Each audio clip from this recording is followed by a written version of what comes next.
You know, somebody asked me a while back to do a review or an update video on the scissor lift. So I think I'm going to do that today. Weather's not too hot, fall's upon us, and I had a few minutes. So I think we're going to do a review on the old scissor lift here and give you my opinion on, was it better to rent it or was it better to own it? So let's go through it. So I'm not quite sure the year on the scissor lift there. It's probably somewhere late 90s, early 2000 is my guess. It's a Skyjack, as you can see. It's SJ 11-1, I don't know what you call that, 3219. And this is about the perfect size scissor lift that we like to use. The reason being is we can actually still fit this through man doors. If it's a 36-inch man door, it will fit through. So if you have a door that's broke, this is about the right size. We'd like a little bigger, but this is what pretty much gets the job done.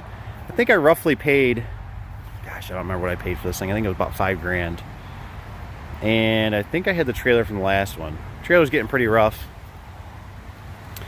As you can see, it's got some holes in the fender. I don't think I'm going to try to salvage this trailer anymore. I think it's just going to be time to replace it. And I did notice that on the trailer, one thing that you got to be always watching on these trailers is that the tires wear funny. And one of them was wearing funny, but it's been a good trailer. These Gorilla lifts have worked awesome with the spring loaded on there. One did break. We're supposed to be waiting for parts, which reminds me I got to check into that today because they're supposed to be coming. So otherwise, the scissor lift, opinions. Let me think about this. The convenience is phenomenal. There's no doubt the convenience of having a scissor lift sitting here, hooked to a truck, even when it's not hooked to a truck, and ready to go is phenomenal. I know one of these tires is wearing funny. That's the one. That's the one right there. Inside's wearing really bad. Could be a bent axle, could be a lot of things. Could be worn out. So, with the old scissor lift there, I'd have to say it's definitely better to own it than to rent it. If you're going to rent it, I feel like in my heart, you're better off trying to do like monthly basis for a while. Don't do a week, and it gets very confusing. The paperwork and legality of it just gets to be kind of a pain in the butt. So, some of the things to consider with the scissor lift is that, you know, there's an upfront cost. Now, probably in my previous video, I mentioned it. I'll mention it now though. When I bought this scissor lift, the guy had like a gravel paved area. It wasn't paved, it was just a gravel, real hard packed gravel.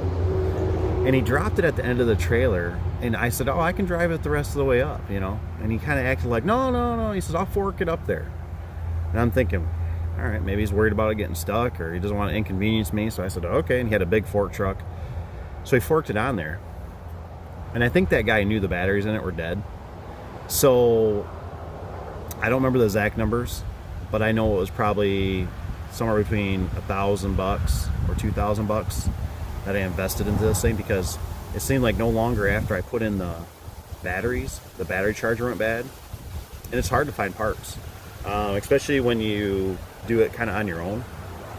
So I think the charger was, gosh, it was somewhere between like $300 and $600. It was like, oh my gosh, I just spent $5,000, and now I gotta spend a couple $1,000s more to get this thing up and running. Now mind you, the tires on it they're not that good. And I've been wanting to get new tires, but I've been trying to keep my eye out a little bit, because if I had to do it over again, I wouldn't buy the Skyjack. The Skyjacks, it feels like it's a very cheap unit. The Genies, hands down, seem like the Genies are the best. Some of the newer Genies are a little bit pain in the butt because they got that sensor on them now.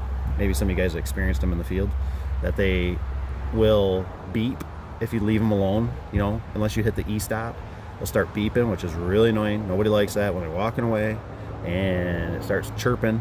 You gotta walk, or you're eating lunch out in your van and you hear that thing beeping, and you know it's your scissor lift that's beeping. It's like, oh my gosh. So you gotta walk back in there. You look like the town clown. So the Genies are a little bit more sensitive on the controllers too. The controller on this one is very herky-jerky. I mean, it's just like, I mean, you're just knocked all over the place. You gotta really ease into it to get it to work. So the Skyjacks just seem like a cheaper unit. And that's why you get what you pay for. That's why instead of me spending $6 to $8 grand, I got $5 grand.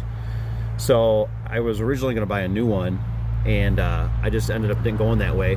One thing to consider if you do buy a new one or even a used one, I don't know how you tell, but what you need to do is there's certain ones. When I was talking to the guy with the new dealer on them, some had like a 300-pound capacity and some had like a 500-pound capacity. So you have to consider, like for us, we normally put 2 guys in there and we put a couple heavy springs in there to do commercial jobs. It ain't gonna lift you with 300-pound capacity. I've been on a couple now at job sites that aren't ours. We're just using theirs, and it's doing the, or it ain't making it all the way up. It ain't going. So somebody's got to shed some weight. So normally what we do is we start climbing the door, which is not the right thing to do, but it just gets the job done. So with that being said, I think owning it, the convenience of having it and not having the payment is definitely worth it, but there is also a lot of liability into it with, like, right now, there's certain things for it to be compliant. It has to have stickers on it, and the paint needs to be correct. I mean, the list can go on and on. Tires have to be certain tread and depthness and all kinds of stuff. So they're kind of a liability. They're a blessing, but with employees, they can be a liability, because if they're not using it correctly, if the safeties aren't working correctly. Our old one, the tip thing didn't work on it anymore. It was actually disabled. So if you got up so high and it was tipping, it would just keep going. It wouldn't stop. This one, as far as I know, everything is up to par on it. Besides, the tires probably should get replaced.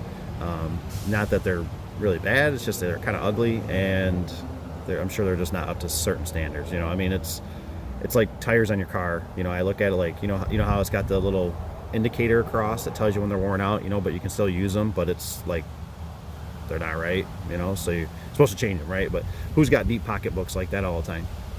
So anyways, kind of overall, if you can afford to own one, do it. If you're just kind of hit and miss and you're not into commercial a lot, I don't know, I'd rent it. I mean, luckily for us, we had a company here that we started out with. And don't forget to make sure you price shop around a little bit, because we had a company that we were using, which is a great small town company, but they do let us use their trailer, and their trailers are not good. I mean, they're like super steep. The ramps on them are like they don't have no grip on them. They're hard to get on. They got a winch on them, but it's just very cumbersome. But they charge, gosh, it was like $130 or $170 a day, and we had the company that we were renting from, that we were doing like a monthly, and we were getting it for like, I don't know, $400 or $500, maybe $600 a month. That's pretty inexpensive for a brand new machine. And then the nice part was we had one that failed, that quit charging or doing something. We just called them, they send a technician out, they fix it.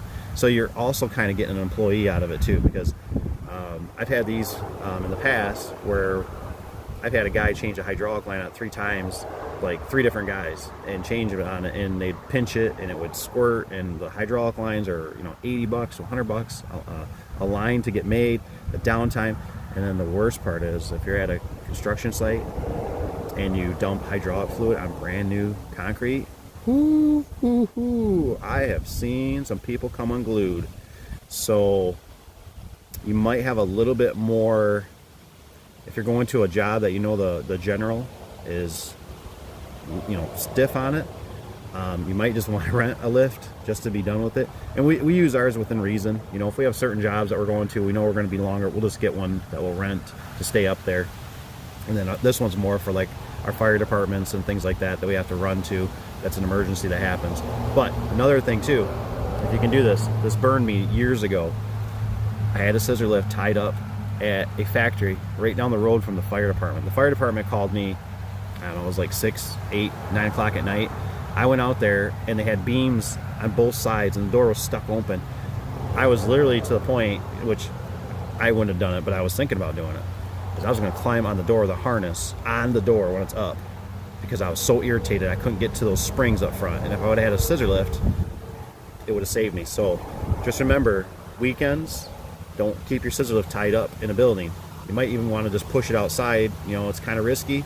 Take the key out of it, try to put it under a camera, you know, do the best you can, but at least it's outside, that if you have to go, you know, pick it up because of an emergency call or something like that, it's there for you. Because this thing right here is like your horse, you know what I mean? Back in the day, I mean, this is, you ain't got your horse, you ain't crossing the country, you know what I mean? You ain't doing it by foot. So this thing can be a real lifesaver. But like I said, I would recommend getting a Genie. There's certain year Genies, I don't know what the year Genie lifts they are. They don't have that stupid beeper on them, and they stay locked into whatever you push the button, which is a lot nicer versus other ones. You got a constant, every 2 seconds it clears itself back out, and you got to push it again to get it to go drive or lift, and it's very irritating. So anyways, hope that's some insight to the scissor lift and that. But you know, to kind of get started out, just a real basic cheap, you're probably looking somewhere in the, you know, if I had to say $8,000 to $10,000, you know, with the trailer and the lift. It's not a cheap investment. And then, like I said, you know, you got to understand that you're going to be the maintenance guy on it all the time, or the mechanic. And you know, if you get guys, you don't want to leave them stranded, you know, so you know, your equipment's kind of important too.